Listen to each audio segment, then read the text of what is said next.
All right, it's 4 o'clock, and we'll go ahead and call the meeting to order. What happened?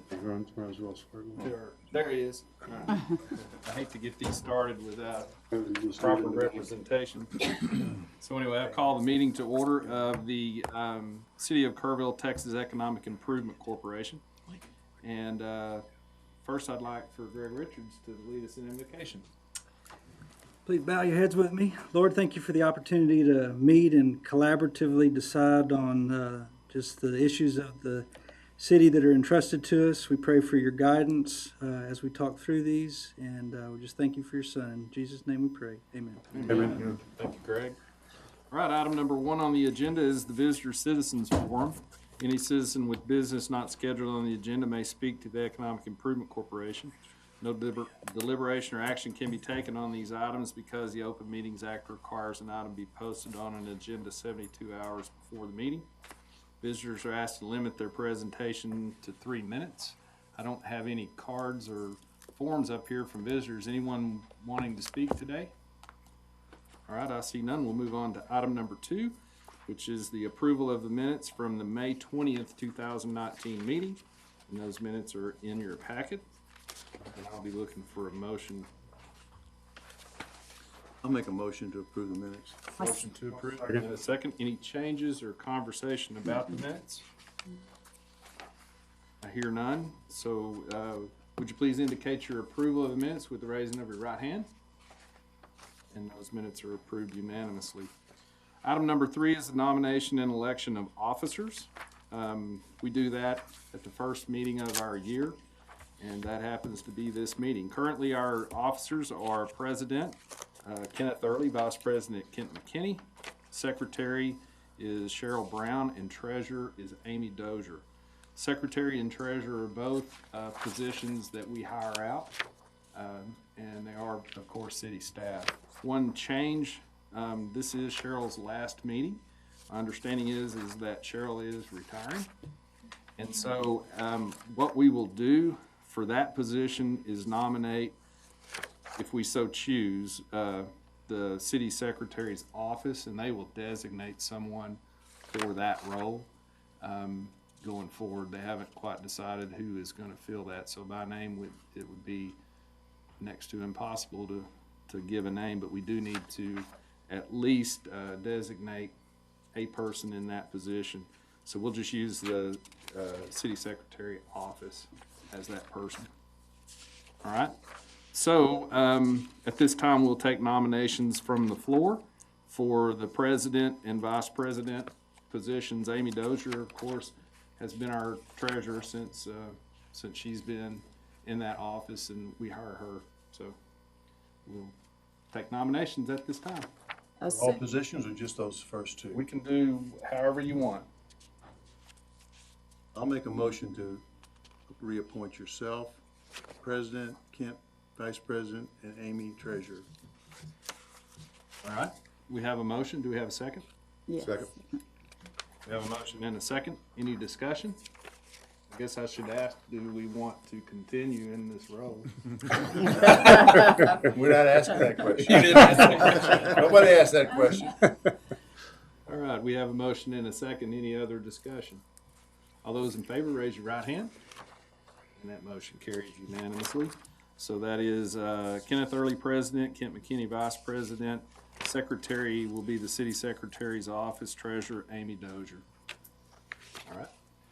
Then we need to also, well, that's going to be in item number 4, which is the appointment of an EIC representative to the KERR Economic Development Corporation. Currently, that position has been traditionally held by the chairman or the president of EIC. So currently I'm occupying that position with KEDC, but that's completely up to this board what we do there. So just like in the past, I would open the floor for nominations for that position. I move we renominate you, if you're willing to serve again. All right. We have that motion. Do we have a second? Second. Motion and a second. Any discussion? All those in favor, raise your right hand. That motion carries unanimously as well. All right, and the last is to appoint a representative, this would be item number 5, to the GO team. And I will open the floor again for nominations for the EIC representative on the GO team. A little bit about the GO team. It meets with a number of the interested parties, the city, city offices, whoever the city may designate there. KDC will have representation at that meeting, and so will the county representation will be there if needed. So these are for projects that would come potentially to EIC, but EIC would have a role in that. Gary Cooper was the Gary last one? Cooper was Yes. the last to occupy that position. So any questions about what that role is? All right. I would nominate Don. We have a nomination for Don to be on I the GO team. second, And I a second that. All right, any further discussion? All right, all in favor of that nomination, raise your right hand. And that nomination passes unanimously as well. So we have filled the first 5 items of a 10 to Moving right along. 13, 10 to 13 item agenda, then we can do the rest this fast. Anyway, moving on to item number 6, which are our monthly reports. Amy?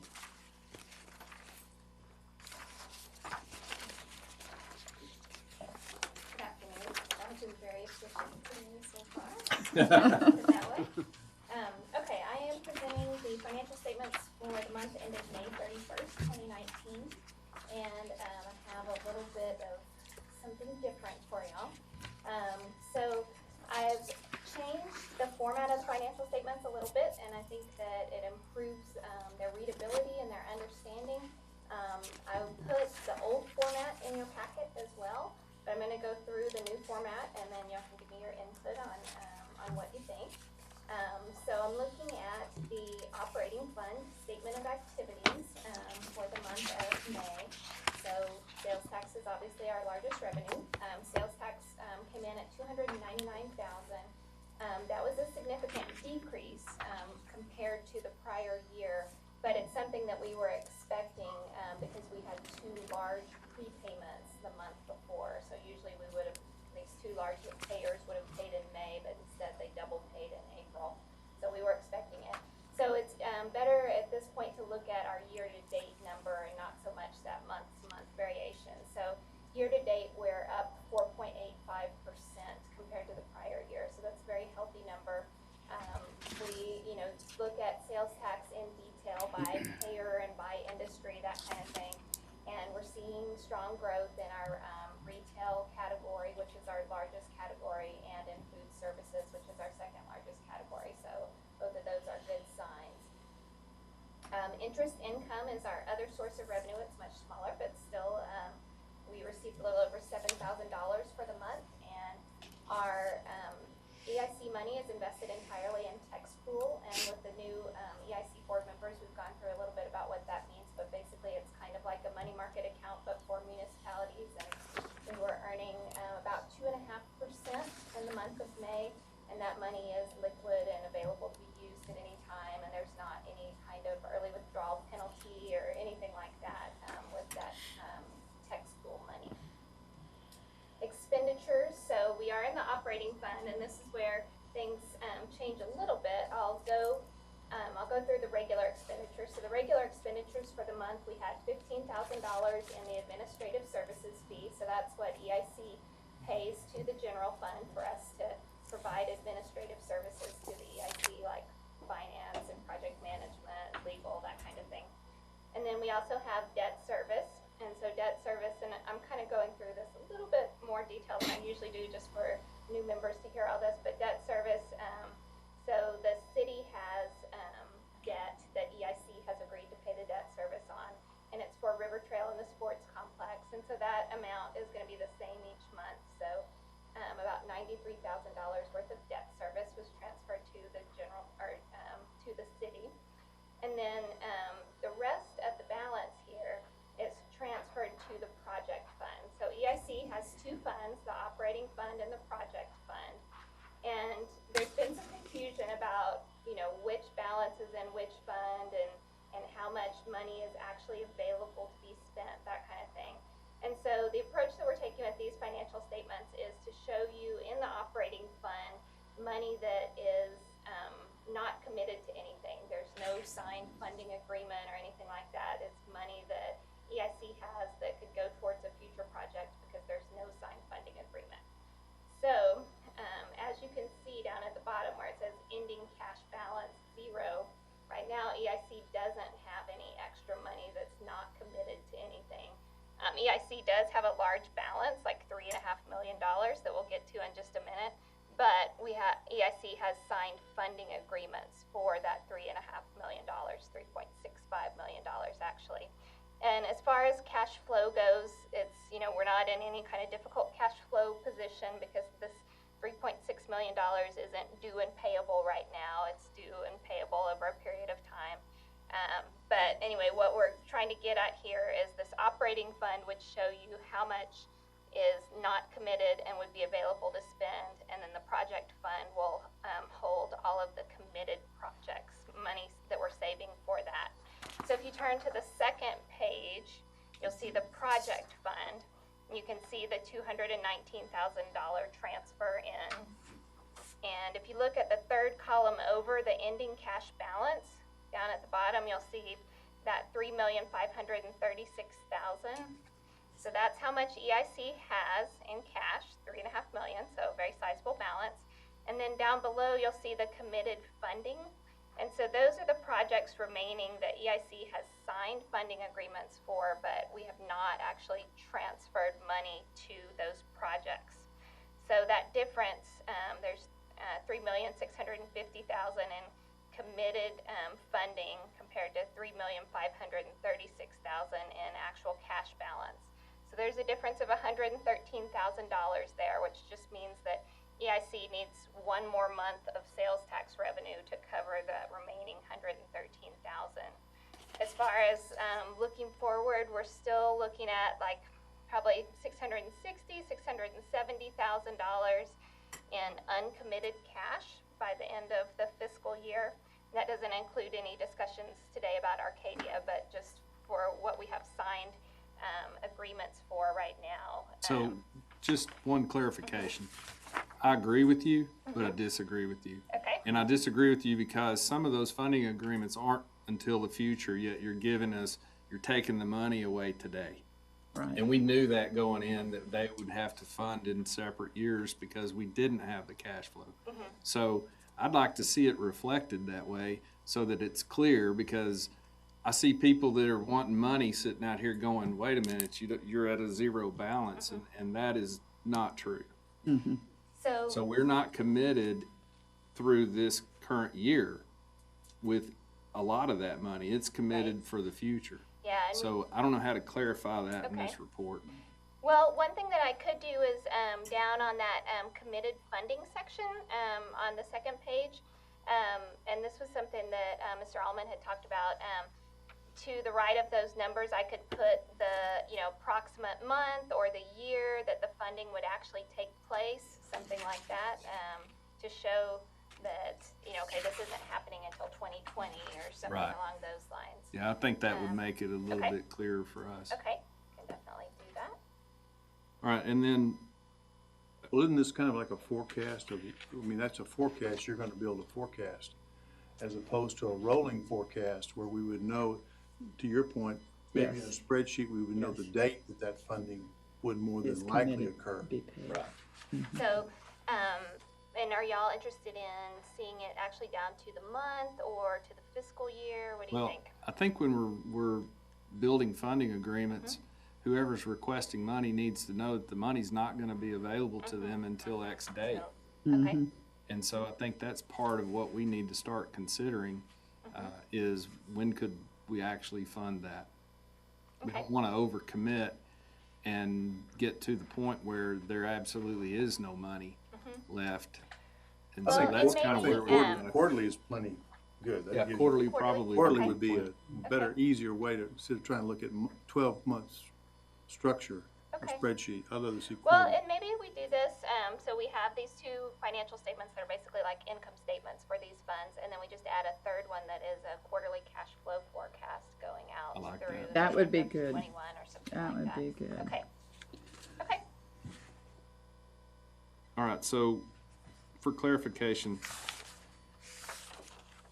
Shriner River Trail, we've removed the money. Well, we've made the first payment on the agreement, so. According to the agreement. Yes. All right, Yeah, and so where'd that money go? it went to the General Fund Capital Projects Fund. So it's still within the city, but it's in the city's General Capital Projects Fund. Okay, and so if that fund earns interest, where does the interest go? It goes back into that fund, and Into the project it specifically? can go either way. You can put it directly back into the project, or you can put it back into the fund. It definitely is committed to, capital projects funding. I know in the past with River Trail, we've specifically, I think, put something in the funding agreement itself that's, explicitly designated that it was Right. supposed to go back Right, into to the the river. project. And certainly that's easy enough for us to do on a monthly basis. So that's how we've handled River Trail previously. I know that EA has talked to y'all a little bit about looking at like some bylaw changes and administrative services, kind of, just getting things a little bit more clarified, or looking at if there's anything we need to redo, probably in the August timeframe. So I think this is a good topic to put in there. It's also something that we can specifically put into funding agreements and specify that if it is a city project, that any interest earned goes back to that specific project.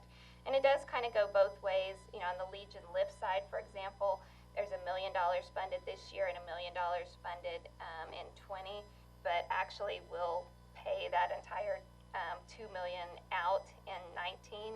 So the city will kind of pre-fund that before it gets the reimbursement from EIC. So depending on the project, it can go either way. And we are looking at an analysis, so I can tell you overall, like the last couple of years, for the EIC projects, what kind of balance are we looking at of which have been positive, which have been negative as far as the cash flow. But I think we can definitely get there, and it's a matter of, do we want to change some things in the bylaws? Do we want to put some specific direction in the funding agreements? But I think we could get there either way. Okay. Anything to add on that, EA? Okay. So one last question. Yes. Let me get to the right page. Your Okay. page 15, operating fund statement of activities. Okay. Maybe I'm on the wrong page myself. Down at the bottom, if you see No, where it it's says actually old 18. format, that's Right. the old statement format. Oh, that's the old format. Okay. So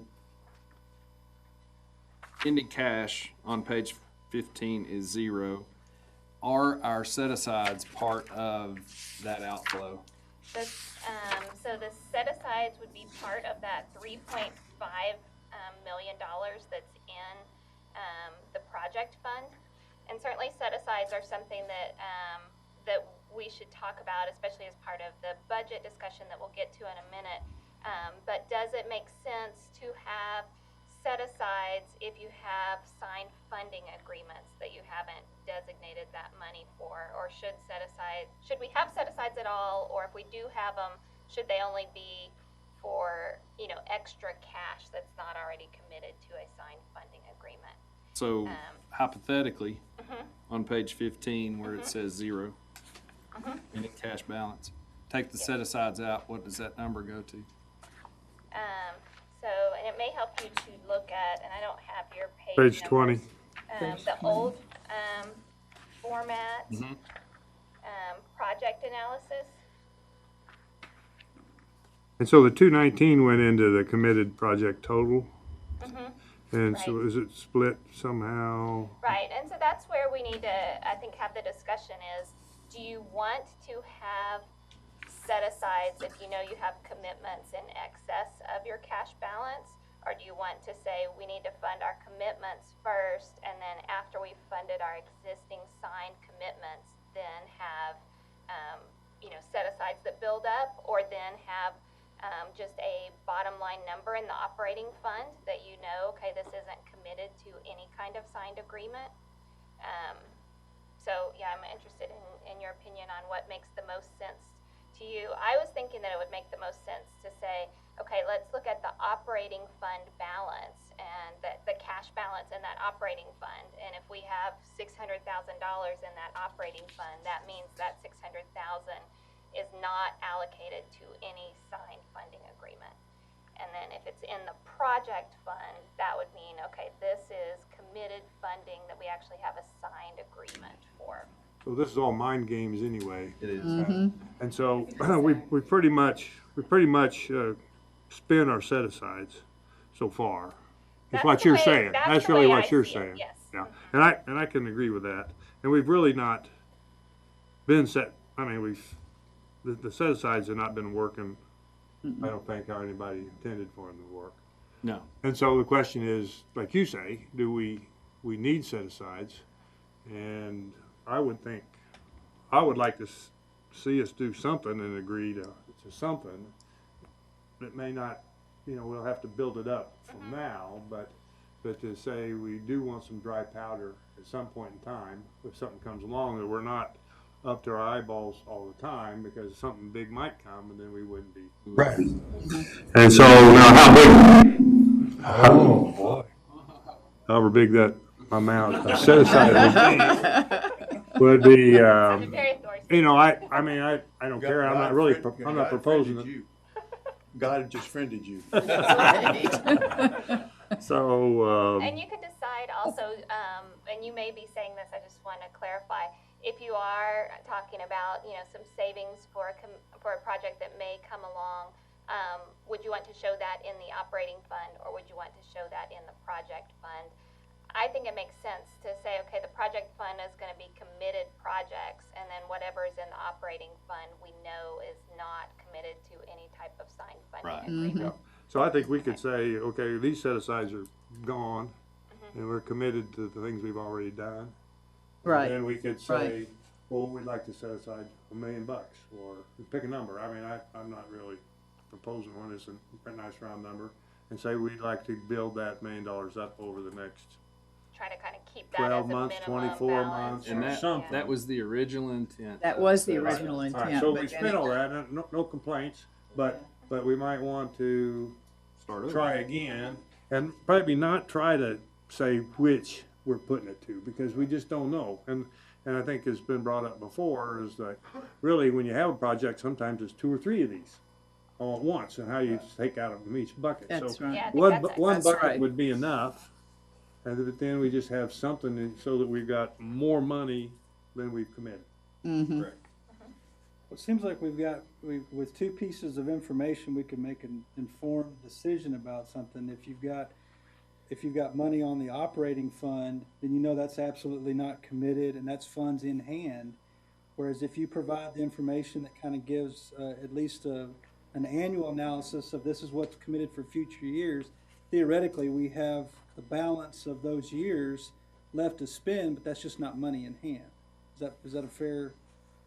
Yeah, I think Assessment of it? that's fair, because that definitely would give you a look going out of what we're projecting the uncommitted Right. cash will be, a year from now or 6 months from now. When you give us a performance, or you're giving us a budget, you're giving us only an annual budget. You're not giving us a 2 or 3 year budget, because let's face it, sales tax is going to be going on for longer than 3 years. Right. I hate to say it, may be going on for the rest of my life or somebody else's life. So when we have revenue, it's really a revenue generating question. If the revenue continues to grow at a certain pattern, then you can know what your revenue is going to Right. be.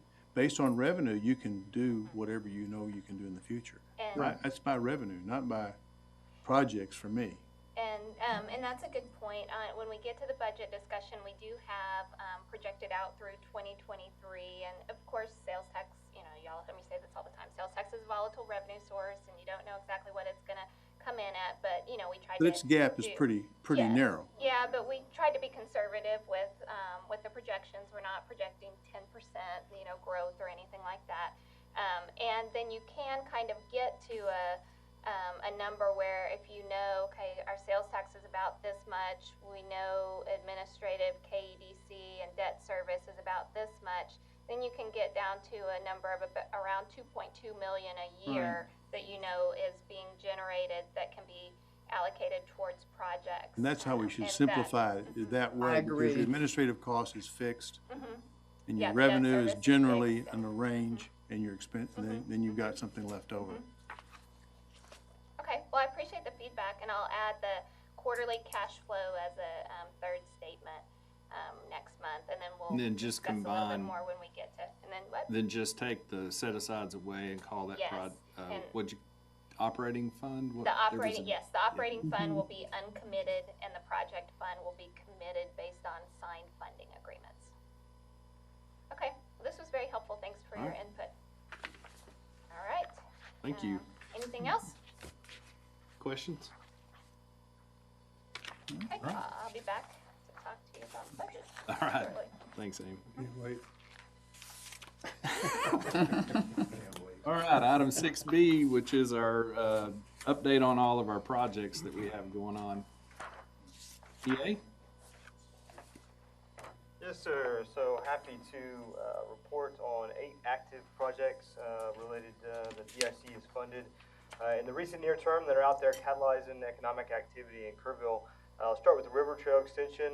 You may have seen that did go out to bid late last week, and so those are due back to us mid-July timeframe. So hopefully we'll get good, solid, sharpened pencil bids on that and can keep that project moving forward.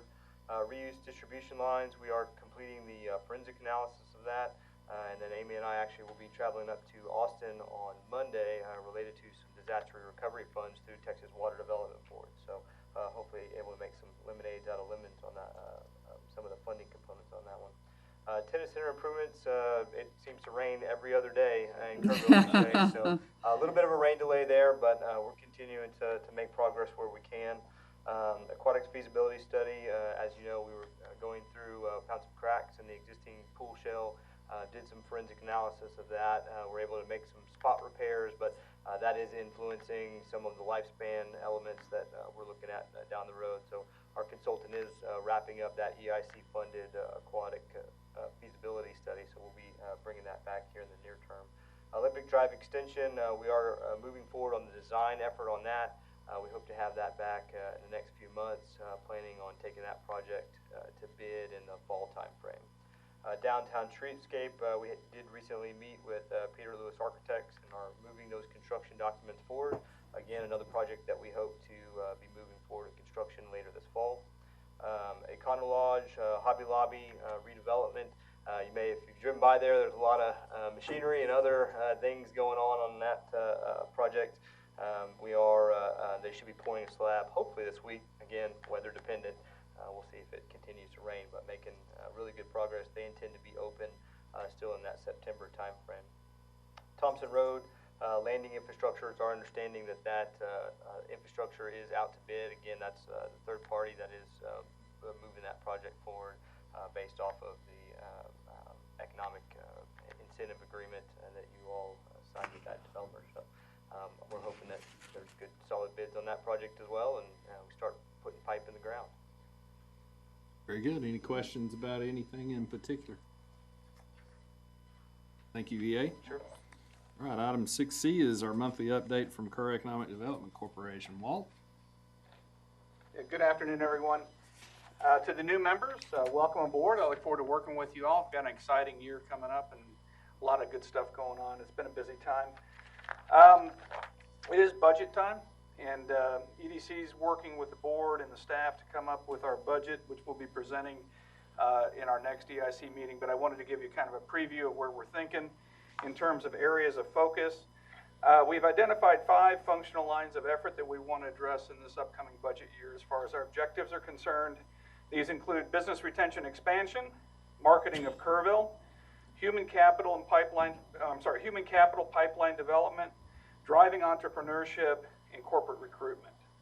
All these lines of effort are going to be tied and will be tied to the Kerrville 2050 and the EDC 5-year plan by specifics. And each budget item will be tied likewise to those activities in support of the fulfillment of those plan items. We'll also have a listing of the expected outcomes under each of those lines of effort. And just to give you a visual, this is the document we're working to. You'll see this later, but this identifies the lines of effort, the relevant plan documentation by line item for both the EDC plan and the 2050 plan, which are very much in concert, and then the various activities and budget items to support.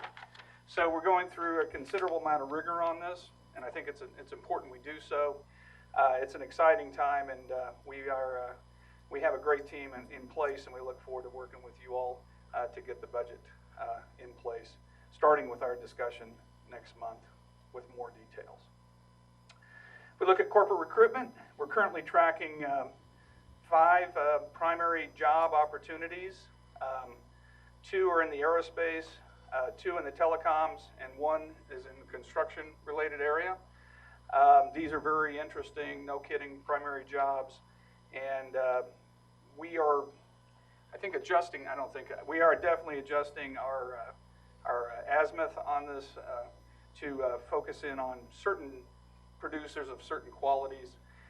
We're looking at sort of 50 jobs as a sweet spot. We're looking at certain industries, including aerospace, that are kind of low environmental impact and typically bring higher wages and benefits to the workers. And we're also, looking for specific opportunities where we have an edge as a community. I mean, some of these cases in this pipeline, they're people who own businesses out of state, who have a tie to the community, want to bring it back. That's a plus for us.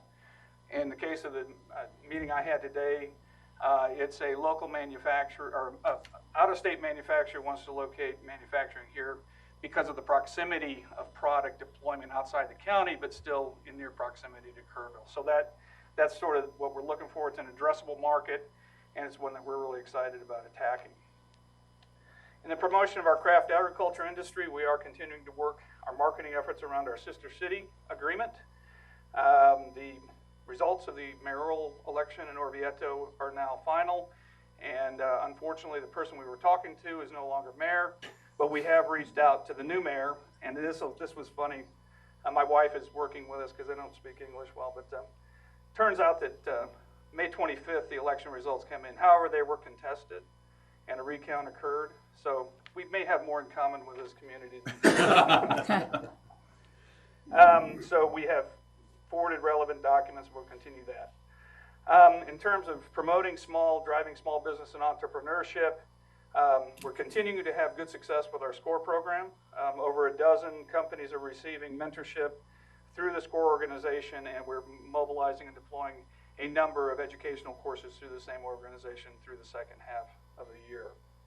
We also have 3 local mentors in the pipeline to build our mentor pool of experts to help with our up-and-coming businesses.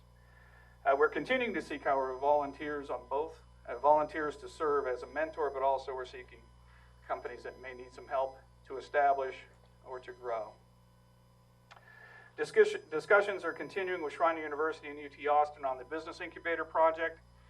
Current thinking is that the near-term focus certainly will be on rolling out programs and services with a continued look at potential investment in the future in terms of facilities and staff. So right now we're looking at continuing with these access to finance, mentorship, and education programs, and with a look towards deepening those relationships over time, but we don't have any near-term plans to do that. And I don't believe we'll have anything reflected in this year's budget to support that, at least from the EDC side.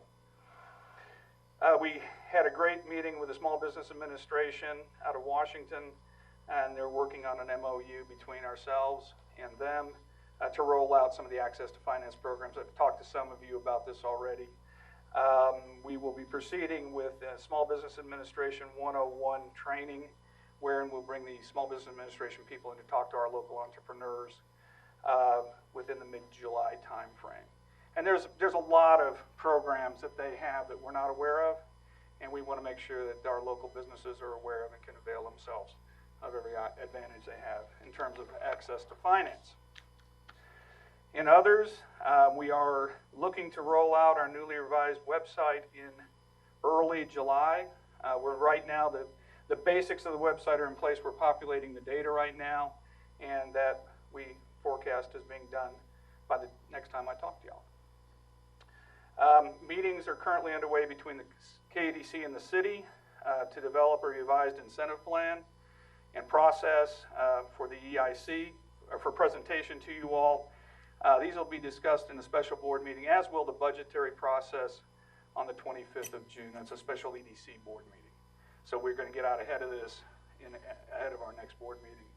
So we'd be prepared to start rolling that stuff out. We will be and continue to be supporting the city on a number of affordable housing initiatives. There are a number of companies and developers who are expressing interest in working with us to develop options, higher density, smaller lot size, lower cost, in order to address our identified and long identified affordable housing gaps. So we will continue to support that, but the city clearly has the lead on that. Once again, welcome. I look forward to talking to you all on a one-on-one kind of over the next weeks so that I can lay this stuff out in a little more detail and I can get your feedback in terms of how we can kind of see your inputs reflected. Pending your questions, that concludes my brief. Yes, ma'am. Couple of questions, Walt. Is there going to be any written summary of the strategic planning community forum that happened at Peterson? Yeah, we're expecting that feedback within days. Okay. Yeah, definitely. So will those of us that participated would be getting some kind of? Absolutely. Great. Absolutely. And Great. that I didn't mention will be factored into, those items will also be factored into this large matrix that we're working with in terms of objectives. Well, you just read my mind on the follow-up question. One more thing, the June 21st Economic and Workforce Forum that was postponed, has that been rescheduled, or was there a reason for that? The reason was a conflict with our keynote speaker. Okay. And and also the calendar was a bit crowded, and we were kind of contemplating doing that anyway. So there's a couple factors. It'll be in the September timeframe likely. Okay. And that's, I know you've got conflicts there, but we'll make sure that we get that done. Additionally, we have been contacted by the Comptroller's Office. They've expressed a desire to come out and brief us also in the September timeframe on some of the new economic incentive programs that are being offered by the state, including some updates to the TERS, tax abatements and other things at the state level. And we're working to schedule that time and the appropriate audience to receive representatives from the Comptroller's Office in Great. Austin. Any other questions? Thank you, Walt. Thank you, guys. All right, moving on to item number 7A in the agenda, and that's a look again. I think Amy's going to come back and talk budget with us. All right, if you'll turn to page 26 of your packet. So this is the fiscal year 2020 budget that we're contemplating. So this begins October 1st and runs through September 30th of 2020. And like I said before, we actually will ask y'all to vote on this budget next month. But the purpose of this presentation is just for you to get a first look and look at some of our assumptions, some of the things we're putting in, and y'all can give feedback to us on things that you might want to see added or changed or anything like that. So looking at this spreadsheet, you'll see the first column is where we're estimating we're going to finish fiscal year 19. The second column is the 2020 budget, and then some projections out through 2023. Up at the top, we have the operating fund, and so this is going along with the same idea that we just talked about, where the operating fund would show undesignated, uncommitted money. And then down at the bottom is the project fund.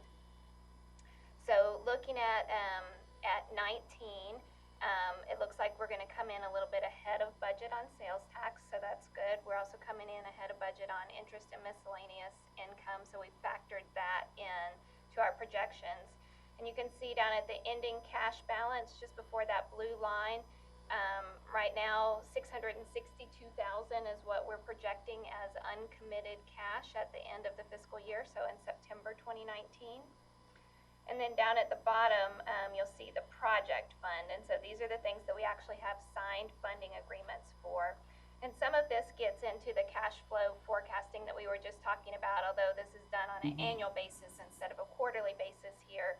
But you can see that there are multiple projects that we have signed agreements for, but they're not all going to be paid this year. It'll be next year before large portions of them are paid. So that includes another million for Legion Lift, most of Olympic Drive, most of Thompson Drive, and then another payment on the River Trail to Shriner University. So the idea with this budget is I'm going to move to the 2020 draft budget column and look at the operating fund first. On the revenue side, what we're projecting is a 2.5% increase over where we think we're going to come in at the end of this year. So 2.5%. Plus, we also look at if we need to do any specific adjustments, and we do have some fairly large for Kerrville regional retail coming in that we expect to open in 2020. So we've added a little bit specific to that as well. What was the growth over 2018 to 2019? I don't know off the top of my head. I think it's, I don't know off the That's top okay. of my head. That's all right. But yeah, we're projecting that the 2019 versus 2018 is going to be about 5% over the previous year, and that's about 2.9% ahead of the budget, because we'd already factored in some growth for the budget, but better than budget and better than the prior year. On the interest revenue, we're looking at projecting an average cash balance and using an interest rate of 2.25%. So hopefully that'll hold. We'll see. But we tried to be kind of conservative on our average balance that we're using there as well, and it's not a real big number. State funds are tied to what? Are they tied to some factor? What's the state funds? So like rate? that text pool investment, they invest it's completely safe investments, so primarily in like U.S. Treasuries, and they also have the ability to invest in some other like AAA or government agency kind of stuff. Bonds, but their rate is tied to something pretty close to all that. It depends on like what their underlying investments are. So yeah, so looking at, so far I've been kind of surprised we have not seen those rates fall to where Treasury rates are, because some of those Treasury rates are now under 2%, and the pools are still maintaining like 2.5% for the interest rate. So at some point that may happen, depending on if they have some things that just haven't matured. That's why you and took that it kind down of a thing. little bit. Right. And it's not a huge part of the budget anyway. And I was estimating 1.5 million as the average cash balance over the course of the year, which could be higher than that depending on the timing of when projects are funded. So that's what makes up the revenue piece of it. So 3.7 million in revenue is what we're projecting. And then on the expense side, $500 for just miscellaneous office supplies kind of thing. I know Walt just talked about the KEDC budget, and so there is a little bit of a timing issue. So we do have to put something in y'all's budget, even though I know they haven't presented their official budget request yet. So we've taken KEDC back to $180,000, which is the level that they were previously funded at before this year. So that 180 comes from the previous funding level. The administrative services fee, we've taken that up $5,000, or about 3%. We were in a situation last year, some of y'all may remember this, where that administrative services fee had just been flat for many, many years, and we did some analysis on the actual cost of the administrative services, and came up with that we were not recovering our costs, and so we asked for a large increase from $100,000 up to $180,000 for fiscal year 19. And we don't want to be in a position where we have a big shock like that in a single year. So I have this factored in with a $5,000 increase a year just to cover the increased costs due to increased wages, that kind of thing, retirement, medical. So I have that in at 185. And then the debt service is a fixed amount, so that's our actual debt service on those 3 issuances. And so that comes to a total expense of almost 1.5 million, and then that net revenue number of 2.2 million that we talked about a little bit earlier. So we have the 2.2 million net revenue for the year, plus the 660,000 ending balance would get you to from the beginning of the year, would get you to a $2.9 million ending cash balance that's not committed. Looking down at the project fund, this is where I've only included those signed, committed projects. So you can see that we're projecting to pay the remaining portion of all of the committed signed funding agreements in 2020. So right now I'm showing at the end of the year, there's $0 there. I assume that probably won't be the case. There'll probably be project funding agreements signed throughout the year, but until there's actually an agreement, I'm showing that money as available in the operating fund rather than trying to project how much or what kind of agreement might be signed in the future year. Are these actually put in there based on the agreement, or just based on when we think we're gonna fund them? Both. So for example, Legion Lift, it specifies 2 payments of $1 million each, and it specifies one in one fiscal year and one in the next fiscal year. Olympic Drive is more based on when the actual work takes place. So we're anticipating just some preliminary engineering, is that right? Of $115,000, that much would be completed during this fiscal year, and the remainder would happen in the next fiscal year. Let's see, and then moving on down, the Thompson Drive agreement, that agreement specifies 3 equal payments, and there's different milestones that have to be met for each payment to be released. So that anticipates that one of those payments, the first payment would be in this fiscal year 19, and then the next 2 in the following year. And then that River Trail agreement specifies 2 equal payments of $750,000, one in fiscal year 19 and one in fiscal year 20. So that's where those are coming from.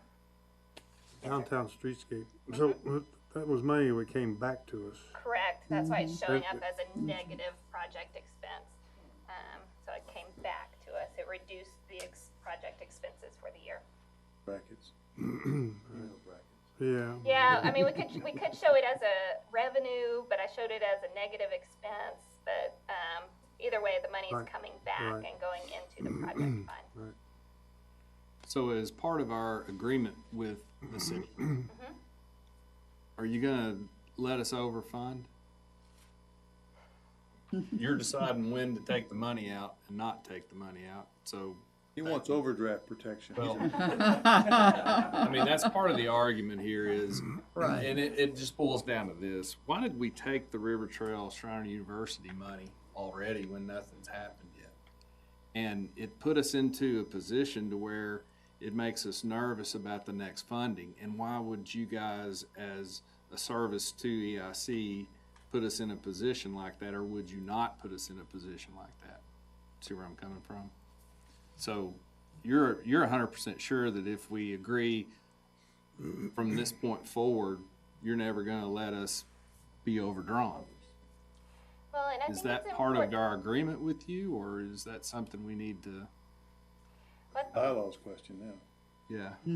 Yeah, and that is a good point. It does get into the bylaws, and if we specifically want to put something like that in there. And I think it's important to remember that, I mean, that money isn't due right now. So it's not that we're overdrawn. That would be if all the money was going to be paid right now, but that's not the case.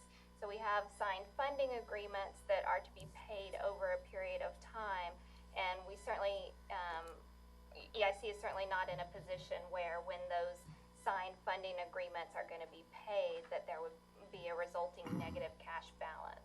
Well, what he's saying is what happens with how this appears Right. is the $750 is in your pocket. It's not in our pocket. So we don't have any money to spend because it's already gone to another pocket.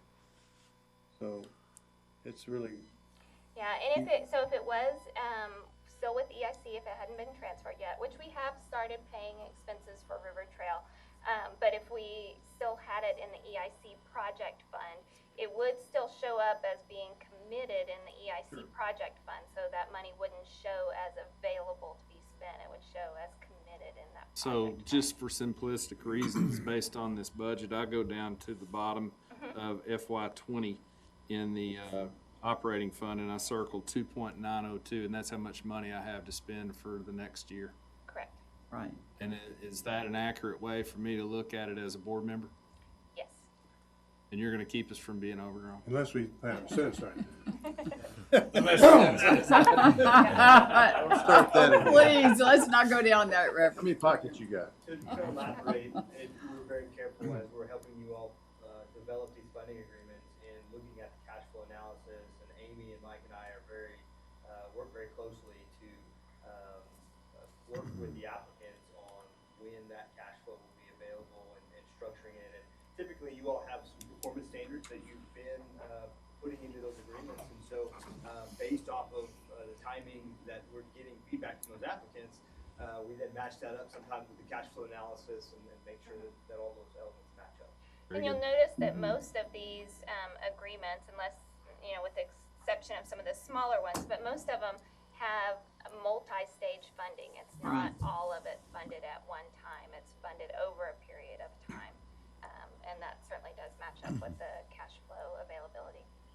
But Michael's working on our agreement about how we approve the funding to be dispersed or whatever we're gonna. Yeah. Yeah, that's definitely part of the So bylaws that's discussion. something we got with our new administrative agreement is what you're gonna kind of tie that into there. Is that what you say you're gonna do? I think the bylaws, I think it's in August. Yeah, we'll do both. We'll hit on our intended both in August meeting. Okay. We'll give you some feedback and some, Structure to it. structure. Well, yeah, and we'll give you some background before we.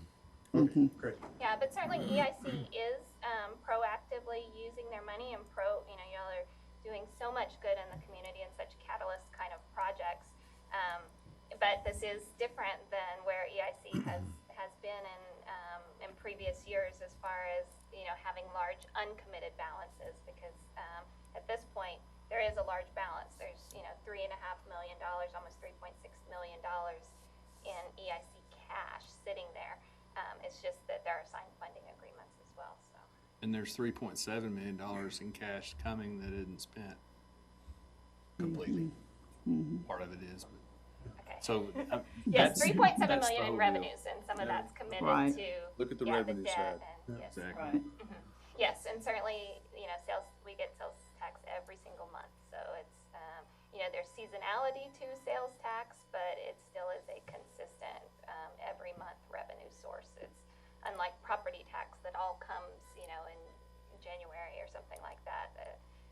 Sales tax is spread out throughout the year.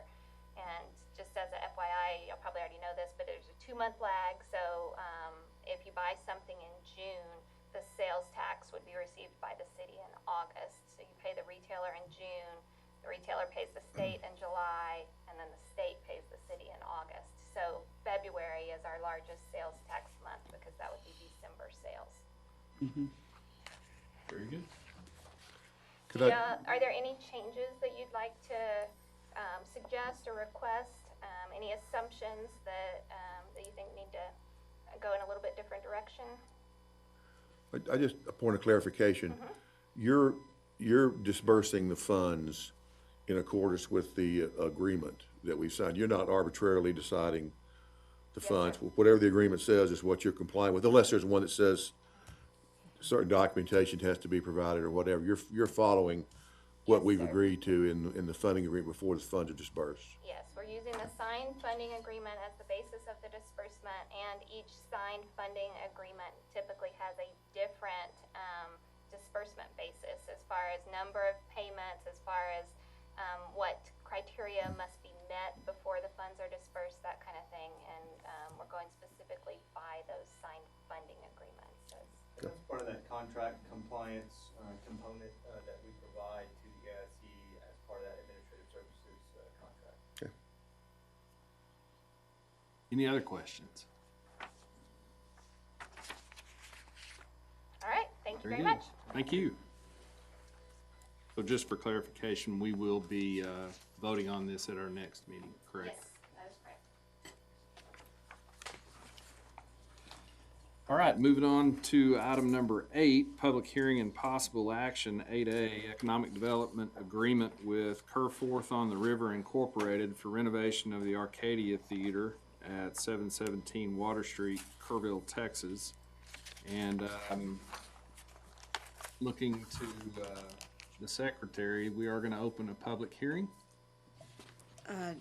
Says public hearing. No, because you did that We already. did that last month, No, correct? it shouldn't, it is not a public hearing. Okay, This is a public hearing today. it is. Oh, a it public is? hearing. Yes. I'm sorry, Yeah. I'm sorry. Yeah, the project funding application was last month, and you directed us to Right. That's correct. post. Right. We That's posted right. for a public That's hearing right. today, where you're based off of the currently drafted economic development incentive agreement. So you'll want to go ahead and open up the Very public good. hearing. Thank you very much. All right, it is 4:55. We'll open the public hearing up, and we'll hear a presentation. Okay, I know you received a presentation last month directly from the applicant, and actually were able to also tour the facility. So I will just briefly walk through the economic development incentive agreement, which, again, we met with you all in executive session. We were able to go through some of those deal points last Thursday, but I'll walk through the basic tenets of it. Again, this is an economic incentive agreement that is with Kerrville Fourth on the River. That is a nonprofit entity which has acquired the property in question, which is actually located on Water Street, very near to us, just across the street there from City Hall and the plaza. Essentially, it is for a $2 million renovation and remodel of that facility as an entertainment venue. It is matching up $1 million in public funds with $1 million of private philanthropy, which is being raised by that nonprofit entity. That $1 million public fund is broken up into two components. One is a proposed $400,000 of HOP funding, which is via an agreement that City Council will be reviewing in the near term. The other is what we're talking about tonight, which is the $600,000 in economic development grant dollars, which is based off of this agreement with the Economic Improvement Corporation.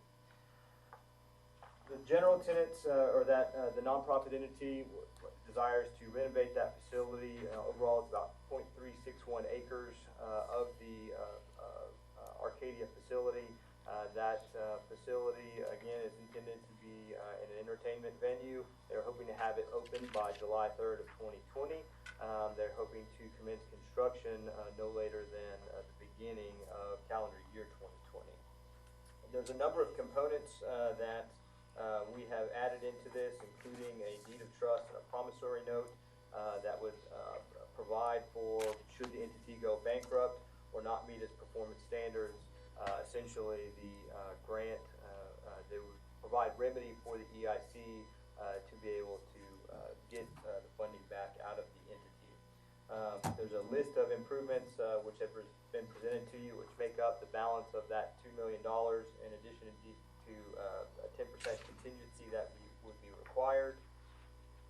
In addition to that, there are performance standards, essentially making sure that the facility is not only remodeled, but also provides for, within the first 3 years, a series of not only net positive financial element, but also a certain number of performances and attendees ramping up anywhere from 24 performances up to 36 in year 3, and 6,000 attendees up to 9,000 overall in that year 3 element. So I'll be happy to answer any questions. That's the basic tenets of it. We do have the applicant here today as well, if you have any questions of them.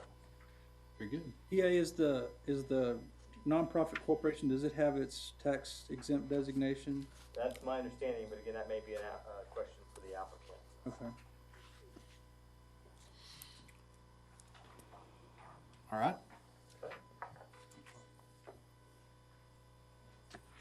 Time for the applicant to step forward. If that's, the body's desire.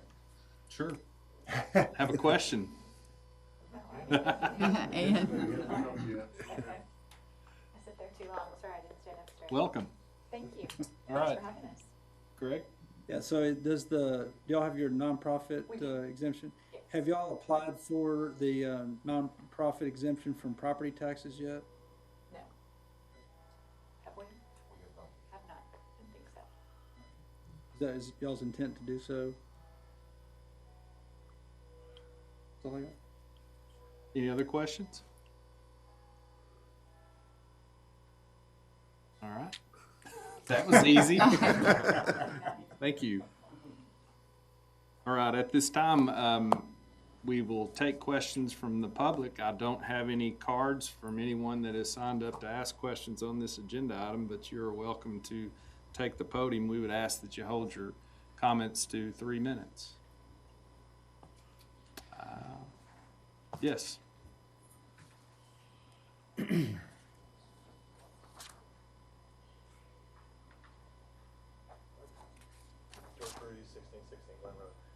Just a couple questions. Is the public gonna get to see this funding agreement, like, before it gets to council? Like, are we planning on being able to look at that?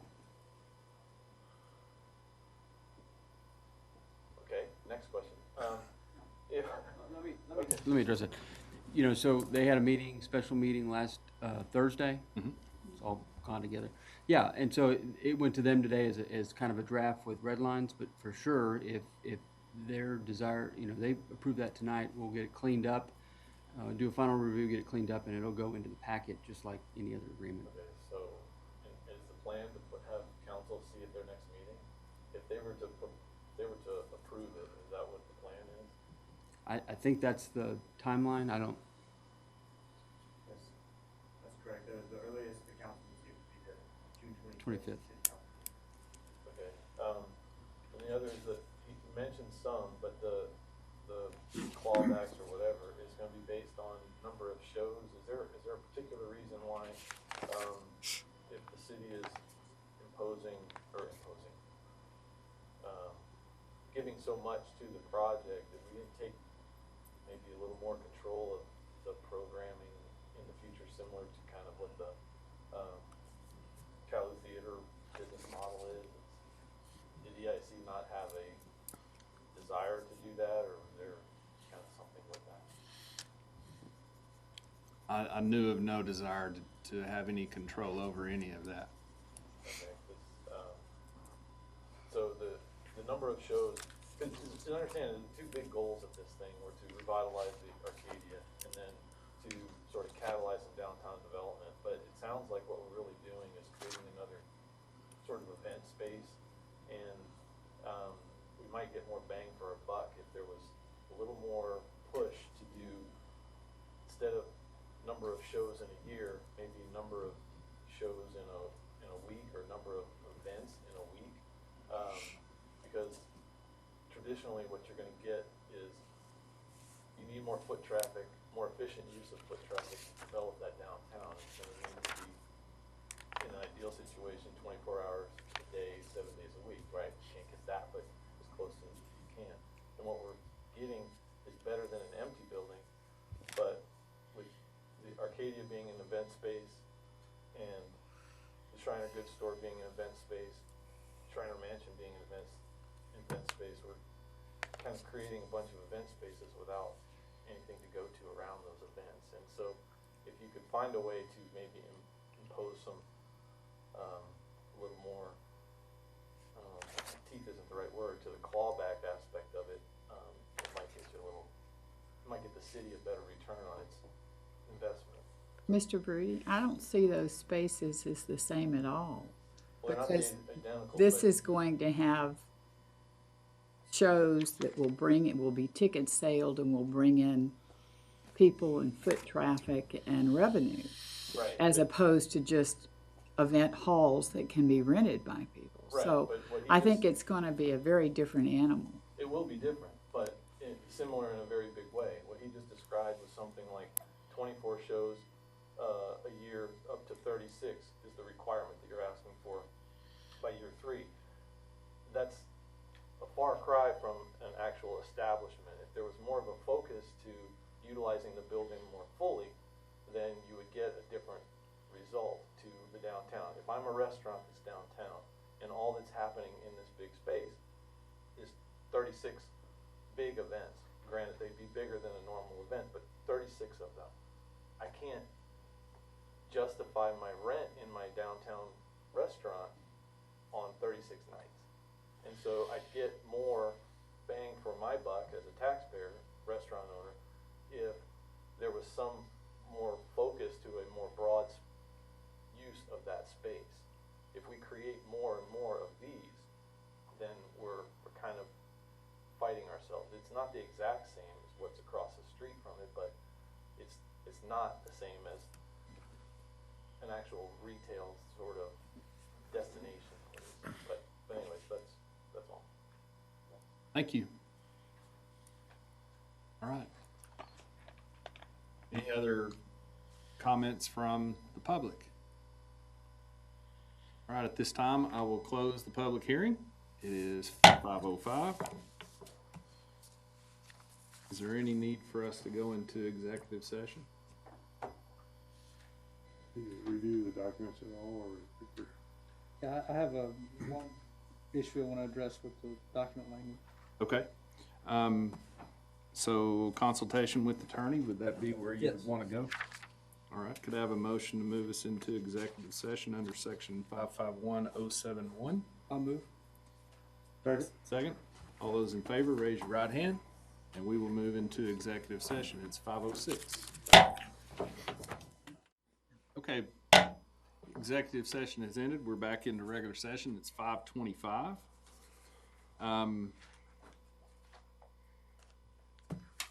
We're on to item 9A, I believe, which is correct. Do we have a motion? Yes, I move that the deed of trust be amended to give the EIC a right of first refusal to acquire the tax lien, if that issue comes up. We have a motion. Second? We have a second. All those in favor, raise your right hand. Aye. Motion passes unanimously. And I'm looking for another motion. I move that we accept the funding agreement as presented and move forward with it for the Have a Arcadia. motion to approve the funding agreement Second? and a second. All those in favor, raise your right hand. And that is approved unanimously. All right. Anyone have any items for future agendas you want to add, talk about? Very good. So we will adjourn the meeting. It is 5:26. Thank you for your time today.